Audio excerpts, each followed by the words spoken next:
Hello everyone, welcome back to our channel the Bong Panchphoron. আশা করছি তোমরা সবাই ভীষণ ভালো আছো, আর এইদিকে আমরাও কিন্তু ভীষণ ভালো আছি। যারা এই চ্যানেলে প্রথম আসো তাদেরকে বলে রাখি, আমার নাম হলো শ্বেতা, আর আমি এই চ্যানেলে baby related videos and lifestyle blogging করে থাকি।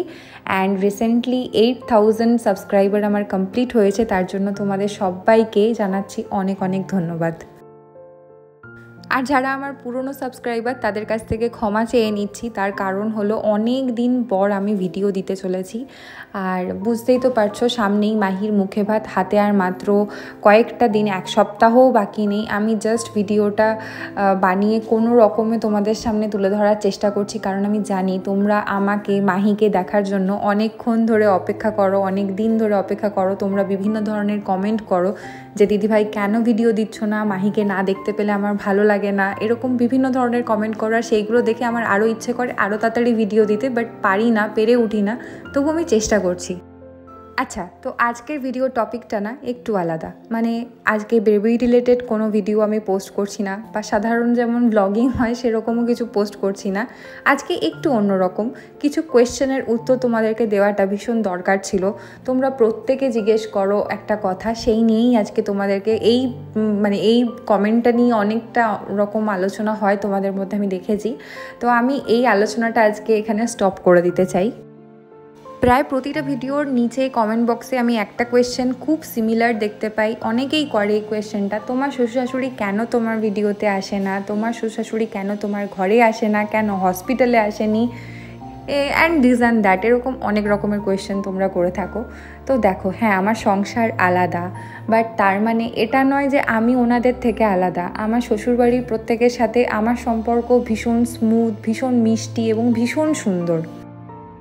তোমরা হয়তো নতুন এই চ্যানেলে দেখছো, তাই জন্য তোমরা আমার শ্বশুর শাশুড়ি সম্পর্কে জানতে পারছো না। আর দ্বিতীয় কথা হলো, আমি কিন্তু এই চ্যানেলে এখন ম্যাক্সিমাম বেবি রিলেটেড ভিডিওস দিয়ে থাকি। এবার বেবি রিলেটেড ভিডিওসের মধ্যে আমি আমার শ্বশুর শাশুড়িকে নিয়ে খামোকা কেনই বা বলতে যাব, আর আমি আমার সংসারের যখন নিজস্ব কাজ করছি তখনই বা কেন বলতে যাব। সেই কারণে আমি আমার শ্বশুর শাশুড়িকে নিয়ে কিন্তু কিছু বলে উঠতে পারি না। তো এমনটা নয় যে ওদের সাথে আমার কোনো সম্পর্ক নেই, ওদের সাথে খুব ভালো সম্পর্ক। ওনারা আমাকে খুব ভালোবাসে, আদর যত্ন খুব করে, যেমন ওনারা নিজেদের ছেলেদেরকে ভালোবাসে সেরকমভাবেই আমাকেও ভালোবাসে। এবার তোমরা নিশ্চয়ই ভাবছো যে হঠাৎ করে আমি এই ধরনের কথাগুলো কেন বলছি, কারণ একটা কারণ তো এইটা যে তোমরা কমেন্ট বক্সে অনেকে জিজ্ঞেস করো, হ্যাঁ আউট অফ কনসার্নই জিজ্ঞেস করো, আমি জানি তোমরা আমাকে অনেক ভালোবাসো, তাই জন্য তোমরা আমাকে আমার নিয়ে জানতে চাও, আমার পার্সোনাল লাইফ সম্পর্কে জানতে চাও। তো যতটুকু জানানো সম্ভব আমি কিন্তু পুরোটাই জানানোর চেষ্টা করি।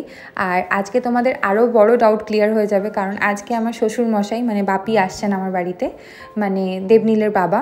তো সেই জন্য আর কি ঘরটা একটু গোছগাছ করছিলাম, এখন সন্ধেবেলা, তাই জন্য ঘর মোছার তো কোনো সিন নেই। আর ঘরটা মোটামুটি পরিষ্কারই থাকে, তাই জন্য সেরকমভাবে খুব একটা হিউজ কিছু পরিষ্কার করার নেই।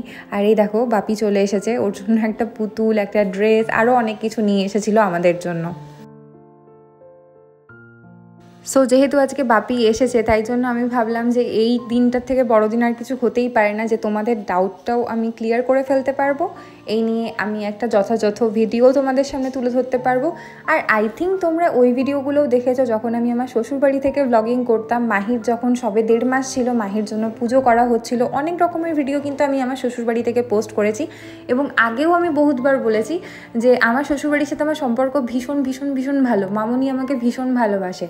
তো সেই নিয়ে অনেক রকমের ভিডিও পোস্ট করা আছে। যারা নতুন চ্যানেলে এসো তারা অবশ্যই কিন্তু পুরোনো ভিডিওগুলো দেখে না। আর এখানে পাপা, মাম্মাম আর তার বাপি, মানে দেবনীলের বাপি, সবাই মিলে কিন্তু এখানে ভীষণ আনন্দ করছিল, আমি সেই ক্লিপগুলোই তুলে ধরছিলাম। আচ্ছা, তোমাদেরকে একটা কথা বলতে ভুলে গেছি, আমাদের বাড়িতে মানে আমার শ্বশুর বাড়িতে কেউ কিন্তু চা খায় না, শ্বশুরমশাই আর আমি বাদে। শ্বশুরমশাই আর আমাকে দিনের যবার চা খেতে বলবে ততবার কিন্তু আমরা চা খেয়ে ফেলতে পারবো।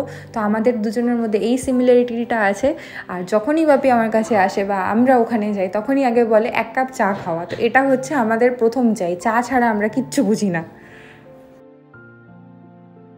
আর এইখানে যে তোমরা দেবনীলকে হাসতে দেখছো, ও কিন্তু আমাকে এটাই বলছে, রান্নাঘরে যাও, বাপি মনে চা করতে চলে গেছে। তো আমি গিয়ে দেখতে গেছিলাম যে বাপি আসলেই চা করতে চলে গেছে কিনা। তো বিকেল হতে না হতেই বাপির আর আমার চা লাগবেই, তো আমি চটপট চাটা বসিয়ে নিলাম। আর ওইদিকে ওরা সবাই খেলাধুলো করছে, মাহিকে নিয়ে তো সবাই এখন মেতে আছে। তো এই হচ্ছে ব্যাপার, আর এইগুলোই তোমাদের সাথে আজকে শেয়ার করার ছিল। আর যেহেতু বাপি আসে তাই জন্য দেখো বাজার থেকে ওরা কত কিছু কিনে এসে, পেঁপে, আম, হ্যানা ত্যানা আরও অনেক কিছু সবজি তরকা সব কিছু কিনে নিয়ে এসে আজকে রাতে না খুব সিম্পল খাবার হচ্ছে তরকা রুটি। অনেক দিন আগে আমাকে কলকাতাতেই বাপি বলেছিল যে তুই ডিম তরকা আর রুটি বানাবি, তো আমি সেটাই মাথায় রেখে সেদিনকে খালি ডিম তরকা আর রুটিই বানিয়েছিলাম। আর দেবনীল যেহেতু চা খায় না তাই জন্য আজকে দুজনের জন্য 2 কাপ চাই বানালাম।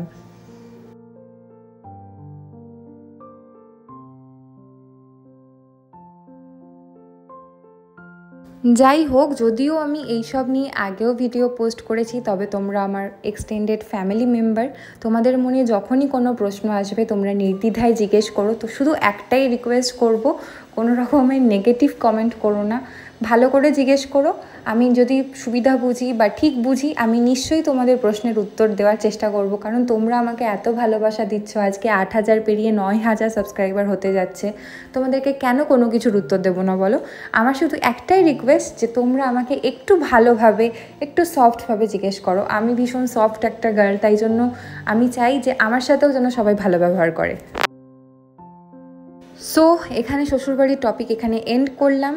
এখন আমার যে শ্বশুরমশাই আছে উনি চলেও গেছেন, তার কারণ উনি যখনই আসেন একদিনের বেশি একদমই থাকতে পারেন না। এর আগেও আমি বলেছিলাম আমার শ্বশুর শাশুড়ির আলাদা আলাদা বিজনেস আছে, সেগুলো তাদেরকে সামলাতে হয়। কলকাতায় তাদেরকে অনেক কিছু সামলানোর ব্যাপার আছে, তো এখানের থেকে অনেকটা দূর হয়ে যায় উড়িষ্যাতে। আর উড়িষ্যাতে আমরা আলাদা থাকি, তার কারণ দেবনীলের চাকরিটাই এমন যে আমাদেরকে সারা জীবন এরকমভাবে ট্রান্সফার ওয়েতেই কিন্তু ঘুরে যেতে হবে।